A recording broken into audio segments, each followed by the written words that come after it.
Ever since I've met you, which was a couple years ago, I've been on a couple of projects with you. You have always had such life and such vivacious character, and I think that's amazing because in advocacy, a lot of times you meet people and they're very incredible with their stories, but you're somebody who has a lot of enthusiasm, and you were diagnosed at a young age, and you're African American, and you've been in the Navy. Like you're a businessman, you're an entrepreneur, you're a master fitness coach. You've done so much, and so I think your story is really interesting because you point out things in a prostate cancer journey for a man that I think a lot of people don't really think about.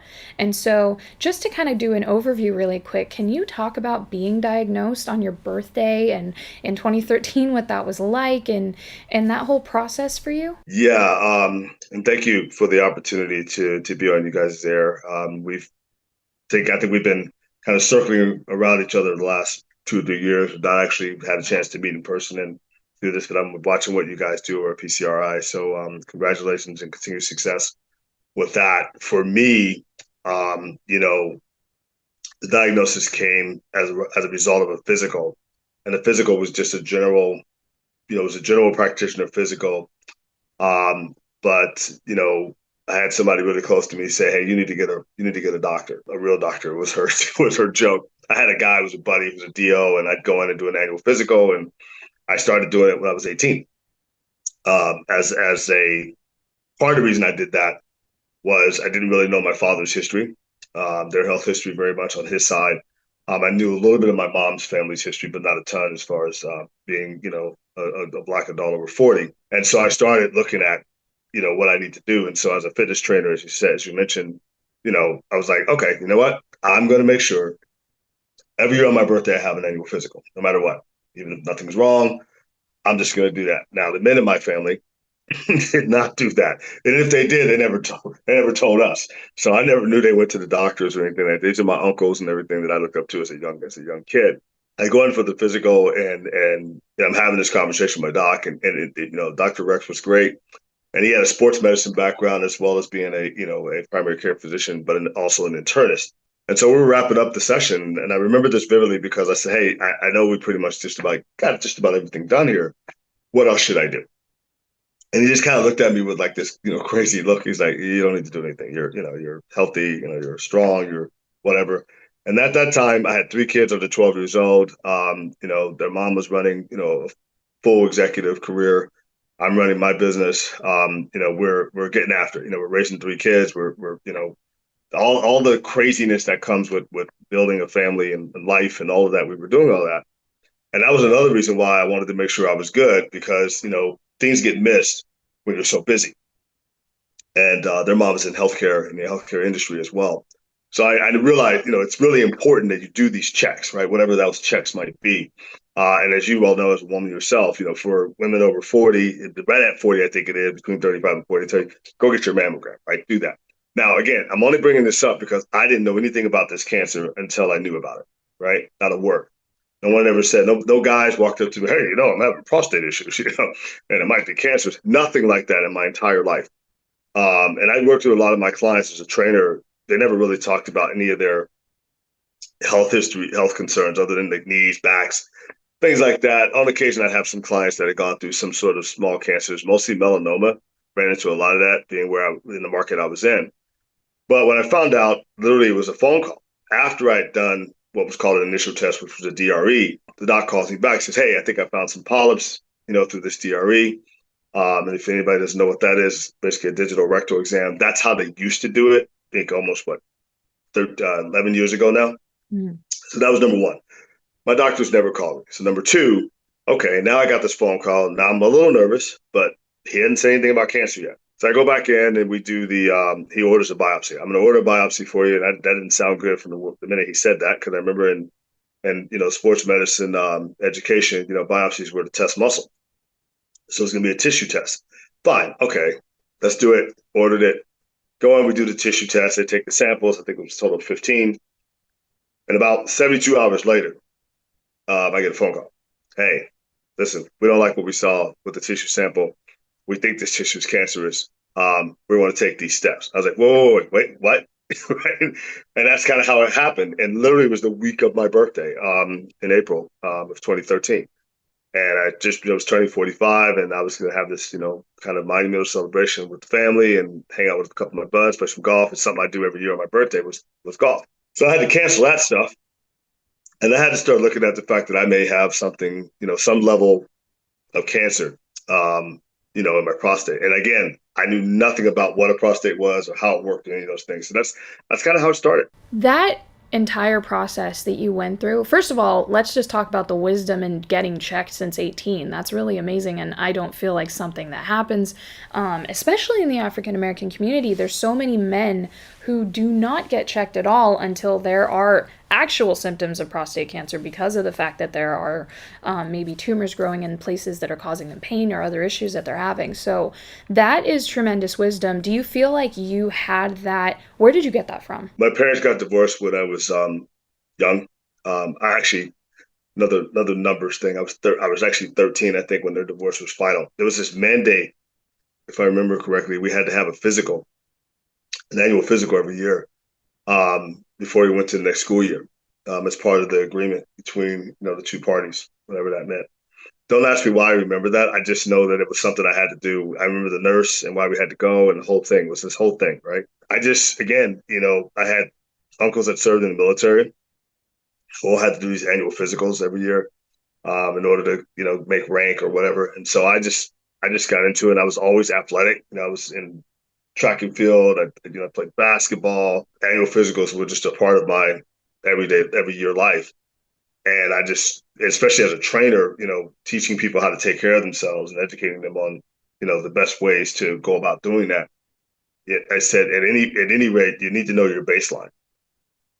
So for me, going to get an annual physical was just knowing my baseline to make sure I was where I was supposed to be. There's a lot of people that look extremely fit and extremely strong and all of these great things aesthetically, right? Oh, they look good.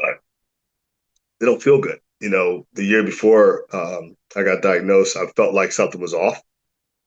Not quite sure what it was. Don't know where it came from. And I decided, okay, when I go this time and I get this new doctor, I'm going to dig a little deeper for myself, right? I'm giving all this advice out, right, which is the norm for most people who help people, but then I'm not taking my own advice. So I I wanted got to you. make sure that I did that, and that's kind of where it came from. No, that's amazing. And I think that the take home message is I think that some people who may be watching this video already have prostate cancer and they should get screened for other things. I think a lot of times people can get myopic and they stick on that one topic of prostate cancer, but you need to go check all the other things. But encouraging their family members, even if they're young, 18, like you said, to go get their annual physical and get checked is so important because that's part of the cultural change. And it's one thing that we actually can do in the world of cancer is that preventative process of getting checked ahead of time. And I really appreciate that show that as such a prominent message from your story. I think, like I said, I have two sons now, that are both under 22 years old. And by the time they get to 35, they're going to have to get checked as a result of what happened with me. So part of why I do the advocacy and everything like that is if they don't hear it from me or they listen to me while I'm alive and I'm living and I'm breathing and I'm telling them, maybe they'll catch this video and go, oh, Dad did say I need to do that, something along those lines, but also for others out there, because I think, again, especially in our community, it's gotten better. Alex, quite frankly, since I've been involved with it, but I still feel like we're coming up short, with the information, with the awareness, and with the willingness, to take action for the pre-screening, and the early detection. Which I just posted something the other day on my Facebook story. I don't care what kind of cancer you have.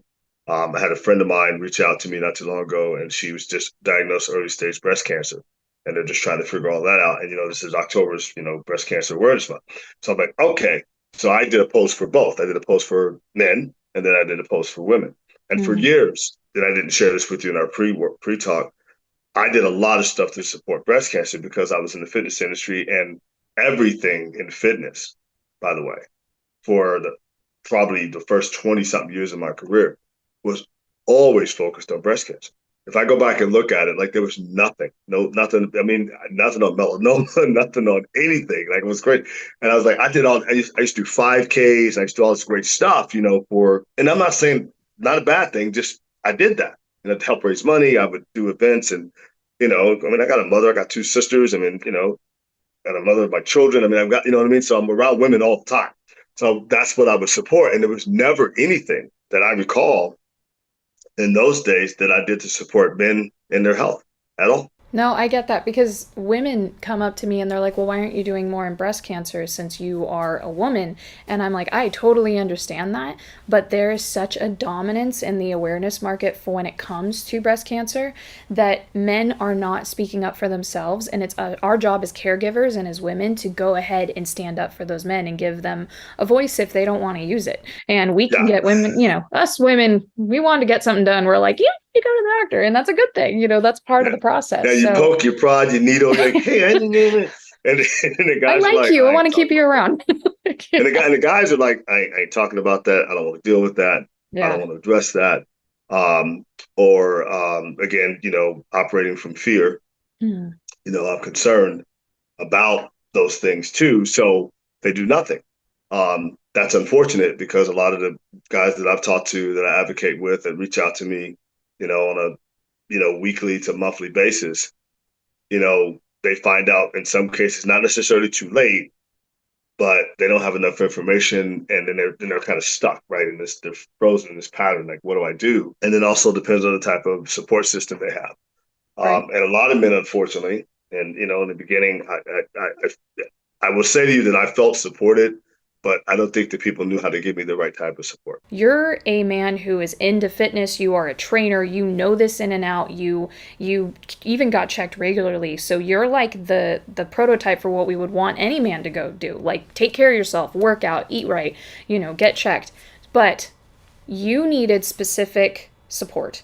And so what type of support do you feel like you got versus what you needed? I had a theme in my company, and the theme was, do something fit today. And all my good buddies back in the old days used to give me crap about that. They'd call my voicemail and I'd say, hey, this is, Chaz Rodgers, personal training service or whatever, hey, do something fit today. And this is my mantra for my clients. And it was a mantra for myself, take care of what you can take care of today.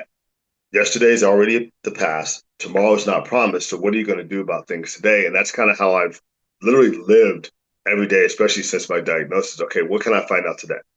And then the next day, what can I find out on this day? And the next day, what can I find out on this day? And that's kind of what I started doing because I really, like I said, I was a novice. I was a neophyte. I knew nothing. And I didn't know who to go to. I had a few people in my life that popped in and told me, "Oh, you got to do this, you got to do that," and all this craziness. Right? They're just like regurgitating this information they received. And quite frankly, no offense, these were white guys. Mm. And I was like, "Yeah, I think mine's a little bit different here, man." So I decided to get a second and a third opinion, which was huge. And then I looked at it and said, okay, now that I have that information, I can weigh it against what I've already been told with my test and everything like that. And then I can make an informed decision. And so my theme is I do things in threes. And so I took the three of those buckets and I looked at all three and weighed them. And I said, okay, my original team made a proper diagnosis.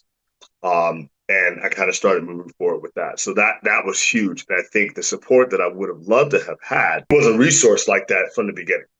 Mm. I had to create all that on my own. And then it's not to say now listen, and this is important because I had a conversation with somebody about this the other day. I'm very fortunate. I'm very blessed. I had great access. Okay. I really did. I had access to people that knew this disease or had heard of this disease, and they were ready, obviously, to take action to help me, right? In some regards. Sometimes it was bad information, but at least they were willing to jump in. So that was important to me. Having access is huge. I don't care what your socioeconomic background is when it comes to your health. If you don't have access to good healthcare, and Mm. unfortunately in our system right now, I don't think it's the best. It's gotten better, but you have to be your own advocate to get that better access to that care that you need and that information, that support. Because I can tell you that I know men that out there that don't have that, or one as fortunate as me. And I work in two healthcare systems. I work in the civilian healthcare system. I'm also a veteran, and I get to work in that healthcare system. So I got the best of both worlds, but not everybody has that. So, but in the beginning, I wasn't using anything with the VA. I was just doing it through my civilian team, and I just had a really good team. I got, I hate to say luck because luck favors the prepared, but I was in a good position. Mm. And again, I think they saved my life because they helped me get some things resolved fairly quickly. That now looking back on it, had they not made a decision, to go right versus go left, who knows where I'd be today. By the way, that's not, to me, that's not a social economic thing or a race thing. That's a factual statement. When you're talking to these people that are dealing with your healthcare, you got to ask them a lot of questions. Because you don't ask, you don't get. And when you don't ask the question, you need to get an answer for it. Now you're sitting in limbo. And my big thing right now, Alex, is I don't want people to find out later they could have done something that was maybe less invasive, could have helped improve their quality of life. And that goes back to your question about support, right? It's not just about, yeah, we're going to take you and give you a surgery and take it out. That's great. But what else happens? No, that's a huge point. I think that so many men, unfortunately, are left with the situation where they were pushed into a certain type of treatment. They now have to deal with the consequences of this, which oftentimes are lifelong, and they were never informed of those situations and what they were going to encounter. And then there really isn't support afterwards. And that's what we're trying to create in PCRI and a lot of these other advocacy groups. That's why we're bringing so many people on and saying, please talk to these men. We can't, there's men all around the world who are dealing with this. If we can get to men ahead of time and get them, their PSA checked earlier, or get them into really the evaluation of treatment and the evaluation of side effects. And then what is the side effect mitigation plan? PCRI is about to start like a campaign for this, because I just want people to think ahead of time. The second they mention treatment, what's the side effect mitigation plan? That is And so huge. That is huge. If I may, I can tell you that. I'll tell you right here on your air, if that's something you guys are going to do, I will help in any way I can, because I can tell you, had I known some of these things a little bit earlier, I might have made a different decision on some things. Unfortunately, I didn't get that option, didn't get that choice. And so, I still yet today, have some side effects from what I went through. I don't think they're ever really going to go away, to be quite frank. And it's been a challenge. It goes in waves. Um, my waves are smaller now. They went from 8 feet to 4 feet, but they're still waves nonetheless. But this is something I talked to other men about. I said, look, I get it, man. It's not easy to hear this and understand that, when they decide, especially when they decide to remove your prostate, that's a whole nother thing. If it's just prostatitis and it doesn't present as cancer, you got a better chance of better outcomes because you can manage it, right? But mm, when they say it's cancer, man, it's a whole nother game, because the whole point is, okay, we got to make a decision now. That decision is, we remove things, other things happen. Because it's not like we don't need our prostate. We actually do. So yeah, when you don't have it, it's, you know what I mean? And I think that's something that just gets glossed over. It's like, it we'll just does. take it out. Okay, that's great. And we take quality of life completely out of the equation, and at the risk of, number one, Gleason 6 being 50% of all prostate cancers and never metastasizing. So we're taking out tons of prostate in situations when it is not needed. And then the second thing is that, okay, no judgment. If you decide to get your prostate taken out and that is needed and that's the treatment, absolutely. But doctors, I feel like the medical teams mention, yeah, this could happen. Well, this could happen when it becomes a reality for a patient is a whole new ballgame. And I'm not even the one experiencing it. I have empathy for the thousands of men that I've talked to. And now I am very passionate about it and obviously want to help bring awareness to that. But you're somebody who went through this. So can you walk me through, what was your Gleason score? What treatments did you have? And then what do you wish you knew before? So the Gleason score thing for me was, they did it twice, and it was 7.5 to 9.5. So it was almost a 10. And, when they told me that, they were like, okay, look, we're going to run the test again through the PSA and, see what your blood levels are. I think it was like 30 days later. Didn't change. Actually, I think it went higher. And so Mm-hmm. they were like, yeah, we don't like this. My urologist was first meeting. The second meeting was my oncologist. And then they were freaking me out. They're like, we want you to go speak to the chemo guys as well. So I'm just going down this line, right? Meeting with everybody, talking about what could or could not happen, especially once removal was a guarantee for me, right? Several different opinions. Everybody was in agreement. Unfortunately, in my case, they said we got to take it out. Your, Right. your your risk factor is way too high. And again, I didn't know a lot of this until about, really honestly, like about a year and a half later after my surgery, how much at risk I really was. Now, forgive me, was it localized or did it metastasize at No, all it at was that point? localized. It didn't metabolize. It didn't metastasize, but it had gotten out what they considered to be the parameter, Hmm. and they were concerned about that. And so they gave me this rating of stage 3, 4, and I was like, okay, what does that mean? Well, what I found out was when they give you that type of a rating, when the doctors say you're a 4, then everything happens at breakneck speed Right. versus 3 or 2, especially 2 or 1. They got time, but 3 or 4, they get after it. And so that was my case. And my doctor was like, my surgeon was like, look, well, the best conversation I had, and his name, I'd be remiss if I didn't mention his name because he was great. Dr. Gill up at USC, I met with him over 11 years ago, 12 years ago, I think it was. And he literally said, look, he looked at my pathology and he had a conversation with me and he said, and he had done this huge study, if I'm not mistaken, in the Ohio region at the Cleveland Clinic for African American men with this cancer. And his quote was literally this. He says, if you were my brother and I'm your physician, I'm getting that out of you so you can live. And he kind of broke it down. He was the first doctor I met that actually gave me like, facts, like almost like specific matter of fact comment as a physician saying, you have this, I'm going to do this, and here is why. Okay. And then he said, and the reason I'm doing it this way is because and he warned me. This was the best thing about this conversation I had with him. He warned me. He said, you're going to take a hit here, here, and here. Right. And I'm sure you know what those hits are. And you're going to have to accept it. But here's the good news. He said, you're going to live. Hmm. Okay. So I had to accept all of that, right, as part of my diagnosis when I think it was my second or third opinion. And again, because I had access, I got offered that opportunity to go meet with someone like him to give me a different perspective, but also to make sure that the team that I was working with that made the diagnosis for me in the beginning had me on the right pathway. And that's what happened. So subsequently, the quick timeline is I started with, you know, the testing, the biopsy, then the subsequent removal. Um, then I rested, and then every 2 years, literally up until just 4 months ago, I've had some sort of a procedure or some sort of treatment for my cancer. But I think what's incredible is that you've taken this entire decade of experience and have helped so many men. Like, let me just I mean, you're one of like, I know we talk about prostate cancer unsung heroes, but you're definitely one of mine because the thing is when you get on, you don't hold back. You tell the truth, which I think is really incredible. And I think that it's one of those things that I wish more patients would do because it doesn't mean that treatment was the wrong treatment. It means if we talk about it more, maybe we can start to create a sea change in order to create developments and things and conversations that can happen so that things can either be avoided or if they cannot be avoided, how do we get proper support to the people who are going through this?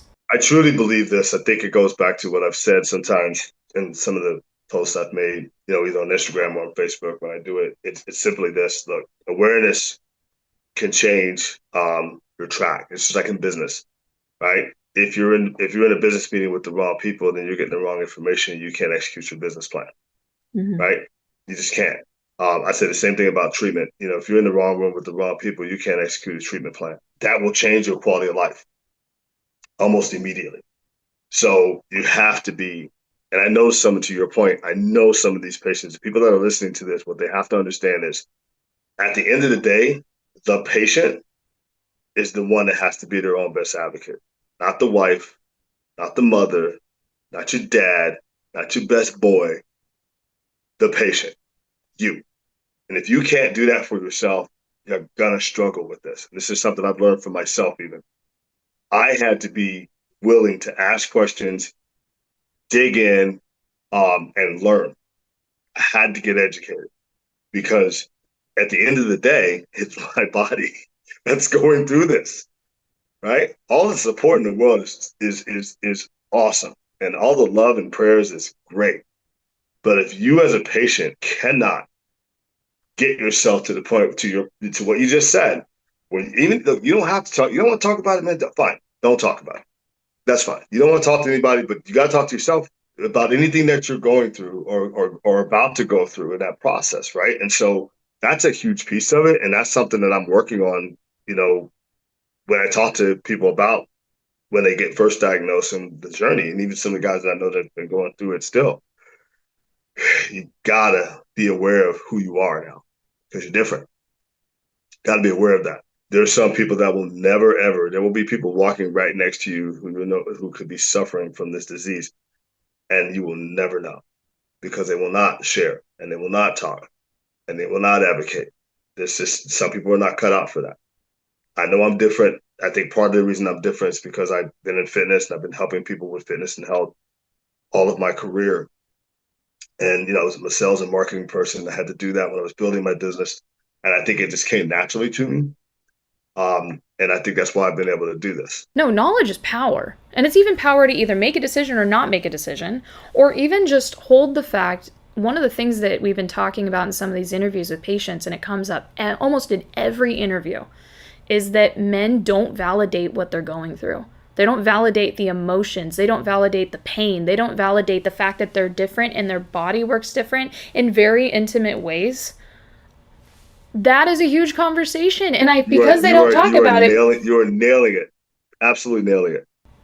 it bothers me because I want to be the girl that comes in and says, "Okay, I'm the girl on the internet saying you are valid. I'm the girl saying on the internet saying your pain is valid. What you're going through is valid. Your sexuality being different, it's a valid conversation." But I want to hear it from you, Chase, because you say it way better than I do.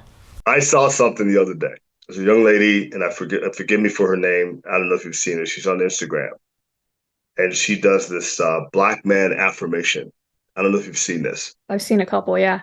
Yeah, it's pretty interesting. She Yeah. and I'm not, and I haven't had time to dig into why she's doing it, where it's coming from, but the way in which she does it is interesting because now she did a one where she went public and went out into the streets and would just stand in front of a black man and say, I affirm you and I care about you and you're this, you're that. And I thought it was great.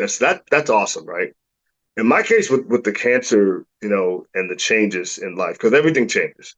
So your intimacy with your spouse or your loved one or your girlfriend or whomever it is, gonna change. In some cases in drastic ways. And in some cases your partner's not gonna handle it very well. And I've talked to men that say, hey, their girlfriend or their wife, quit on them, right? Just stop because they couldn't deal with it or didn't want to discuss it. And having an open, honest discussion about that process is just that's like we could have a whole show about that. We really could. We should. So I'm really cognizant of that today versus when I first got diagnosed. So what I honestly tell them is I said, first of all, you need to get comfortable with yourself, and then you need to frame that conversation for your existing partner or any new partner. You're gonna have to set that up ahead of time. And as men, right, we've never had to set that up. The expectation was already there. And now, when you're on the other side of your cancer, prostate cancer and it being removed and all these changes, you got to set that up. You got to have a conversation because the expectation is different than it was when you were just quote unquote healthy and normal. And so, to your point, you talk about a hard conversation because people that are not open and honest with themselves can't have that conversation. And that comes down to, again, it comes down to me as a patient, myself, and then others. Like, you got to be open with yourself first and deal with that before you can ever, externally share anything like that. So your partner, whether it's your wife, girlfriend, boyfriend, whatever that is to you, that's a big deal. And that is a conversation. That's a private conversation and a private process. Um, I know there's organizations trying to help with that. I know there's some people that really get deep into that. But even as human beings, we struggle with that type, with that type of emotion and that type of sharing of your business. You know what I mean? Mm-hmm. That ain't easy to do. And so I've gotten way better at it, quite frankly. I was not good at it just even a couple of years ago. And again, it's a part of the procedure, right? Once they tell you they're going to remove it, hello, there's all other things that come with that. And then, of course, there's radiation, which I don't think I mentioned yet. When you get that, poof, it wears you out. Absolutely wears you out. And I fortunately didn't have to do chemo, I missed it by that much, they say. God only knows what it would have been like for me had I had to do chemo. So just having to do radiation alone was tough because it wears you out. And it does change you. On a cellular level, it changes you. Physically, it changes you. Mentally, it changes you.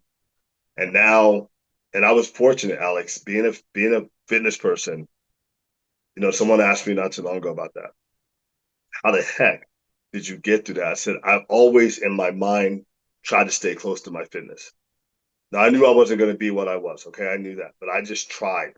And there was an interview I did a few years back, and I laugh now, but it was true. Like I had this hill on the back of my property where my home is located, and I was like, I got to just walk the hill. One point, I'm going to get to the point where I could walk the hill not without stopping. The next point, I'm going to get to the point where I could walk the hill at a faster pace, and the next point, I'm going to get to the point where I could walk the hill and walk jog, and that's literally what I did. You got to take it a step at a time. Um, you're going to get new information almost weekly, as you know, with the work you guys do. There's new stuff coming around the pike constantly with the research and the scientists and everything. The scariest thing with this cancer is not understanding your options. Whereas to your point, there's another way to do something where you don't lose something. That was huge for me. Once I figured that out, I was like, okay, there's an option. I, I can do this versus that because I don't like what that is good. I don't like how they said that's going to happen and what's going to happen. But if I do this, it might be okay. I think some of the people will come in and they'll comment and they'll say, "Well, I had surgery and it was perfectly fine, and I had radiation and it was perfectly fine." And there's two sides. What I want to emphasize though is that everybody is so different. How your body handles radiation and surgery is so different from a biological level, genetic level, on every level. Mentality, how you were raised. There are so many factors on how somebody else handles treatment versus another. And I get concerned when other men go say, have this treatment and they've had that one treatment and they're done. Go ahead. I mean, I I know got to tell this you is a hot something. topic. I got to tell you something. Nobody's perfectly fine. What I will tell you is when I talk to the guys that I talk to, they're never going to say what's wrong. What they have done is they've given up. You ain't perfectly fine. You don't want to talk about it. That's cool. You don't want to admit it, but you're not perfectly fine. Usually, what happens is either they have a relationship or don't have a relationship. I had an interview with a guy that was a single guy, went through the whole thing, and he was trying to get into the dating life, and that's a whole nother topic, right? But that's it. So you're not perfectly fine. You're gonna go through these changes, and sometimes you don't even want to talk about it. So you just said, "I'm fine." Your life, right? Your life, you survived it, but you're living a different reality. So I don't like that statement from people because you're not perfectly fine. I know better. One of the things about having side effects from surgery or radiation, especially when it comes, like you mentioned, with intimacy, what is the type of support that you needed? And, maybe that you either did or did not get? It would have been cool to have a group. In fact, there was a group back here in the Southern California market where I live. Unfortunately, they were nice enough men, but it was there was nobody that looked like me in Hmm. the group. Nobody. And so I tried to stick with it a little bit in the early stages of my diagnosis. But that's one of the reasons I tried to start. And actually, quite frankly, that's what led me to people like you. I started looking into stuff on my own because there was no support. I'll just be honest with you. There was nothing when I first got diagnosed. I couldn't find anything, and I scoured the internet looking for groups, especially my because of my age, and I just couldn't find anyone like in the group. And then someone turned me on to an organization called Zero because I was going to start my own foundation back in 2014, 15. I was like, I'm just going to do this on my own. And the run walks that they used to do, and I think they still do them. I was introduced to that through a friend, and I went and hung out and met some of the people, and then the rest is history, as they say. And I became an advocate for them and started getting involved. And I started seeing where people really wanted to help, right? Guys like myself. And then I met a guy that has a veterans program, and he was, on a different track, but as a veteran. So I've got, I'm checking two boxes, right? The African American box and the veterans box. It would have been good to know that information like right out of the gate. I know there are organizations now. I'm not sure if I'm allowed to mention them on your air, but there's a lot of Absolutely. great Please organizations do. now that Yeah. are doing those things and pushing that narrative now that 10 years ago, if it existed, they weren't doing a very good job of. But I think because of the work I've been doing with some of the advocacy groups that I work with, some of the pharmaceutical companies that I work with who are trying to do better patient advocacy care on the backside, either, pre-diagnosis, pre-drug inhibition or post, they're starting to do more of that now. I hate to be cliche, but especially in the Black community, I mean, geez, man, it's just like they ain't talking to us as Yep. much.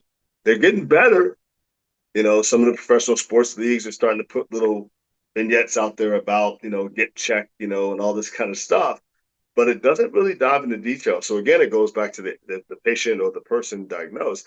They have to dive in Right. and figure out for themselves what makes the most sense. So yeah, it would have been great to have like immediate access to awareness groups or support groups in the community, that not just where I live, but where others live, where they could go there and get some basic bullet point, maybe a Q&A. Hey, you were told this, here's something to do. You were told this, here's something to do, and start doing it. Can you mention those resources? Because the thing is with PCRI, our job is to create videos to educate people. We want to promote every advocacy group on the planet because there's so many different resources, and we've interviewed almost all of them by now. So what are they? Well, one of them, like I said, Zero to End of Prostate Cancer was a huge one because they do two things. They do things advocacy in your local market all over the country, and they're spread out. And I think it's like several different regions. And they do it through the Run Walk campaign in September, doing Prostate Cancer Awareness Month. But most importantly, they go to DC and they lobby in DC, for prostate cancer research awareness and funding through the PCRP. That funding is non-appropriated funds that go to research for men with prostate cancer, both on in both houses, right? So both on in the Senate and in Congress, they literally help push that initiative. So there's funding there for the research that actually pushes some of the mandating for the drugs that get produced to help men, going through the cancer. So that's a huge one. Obviously, the American Cancer Society is huge. I've done a little bit of work with them as far as like, advocacy and everything like that. The pharmaceutical companies, it's a rub for everybody because some companies, people, oh, I don't like that, I don't like this. Here's my thing. What people don't understand about pharmaceutical companies is this. Yes, they make a lot of money. They also save a lot of lives. The drugs and or the therapies that they create, and I've had the good opportunity and the good fortune to sit with scientists. I've been working with the Pfizer team off and on for the last, 8 years. They've been nothing but supportive, nothing but great to me as a patient. Their programs that they've launched over the last, 7 or 8 years have helped people tremendously. They've got pamphlets out there. They've got things on websites in there. We did the Get It Done campaign a few years back, and it was huge. And it's on my LinkedIn page, and And let you're me welcome to point out share. about this is like you're somebody who hasn't you're working with Pfizer over the last 8 years, but you haven't even taken their product. You're not on hormone therapy. So No, you're doing no, this no. as a man who's looking at this from an objective point. Yeah, yeah, and that was the thing for me. Like I didn't want to be on anything. I don't hold water for any one particular pharmaceutical company, but I will tell you what they've done and how they're doing what they're doing, how they support it. And I had an opportunity um, earlier this year to speak to over somewhere between 500 and 750 of their salespeople about what they were selling and about how they could help us. And then I met with a science guy there, and we talked about that, what that looks like, because I said at the end of the day, you got to humanize this cancer to the people that are doing the research and doing the selling. Not everybody wants to do this. Right. The people that sit on the committee with me that I serve on, they're all survivors, and we've all survived at different points. And actually, it's really well balanced. I mean, we're a diverse committee of men, and it's huge. And we also run the spectrum of age as well, Yes. which is also huge. One of my 100% focuses this year, next year, and the years to come is look, we're not going to be able to eradicate this cancer like Zero talks about. But we can't. What we can do is eradicate the misinformation that's out there. That's one of my missions. I want to make sure that men understand what it is they got to deal with, when they got to deal with it, how they got to deal with it, and how they can take substantive, the best action for them in the moment. And like you said earlier, it comes down. Everybody's a little bit different. Yeah, everybody's cancer is going to present differently. Everybody's journey is going to be different. Their lifestyle is going to be different. That's a fact. So give them the best information in the moment so they can make an informed decision, and then they have to take action. Because my thing is, awareness without action is just awareness. You know something, but you did nothing about it. It's like, it's like playing basketball and not taking a shot. You got to take a shot. You can't win the game without a basket. If we're going to advocate and have awareness and education, how do we take action, especially for those patients in the fight, right? And also their family members or friends, whoever's important to them, how can they understand better to you earlier, and going back to your earlier question about support? They got to want to be educated too. I remember the days when I was extremely tired. My kids were younger. They had no idea why I was so tired, right? That radiation kicked my tail. It took me 4 years to recover from that. They didn't tell me that. Oh, you'll be fine. You'll be a little tired. That's what they told me. I mean, just stuff like that. So to have support on that side of it, and to have someone to come to me and say, look, especially in my case, because I can only speak to my case.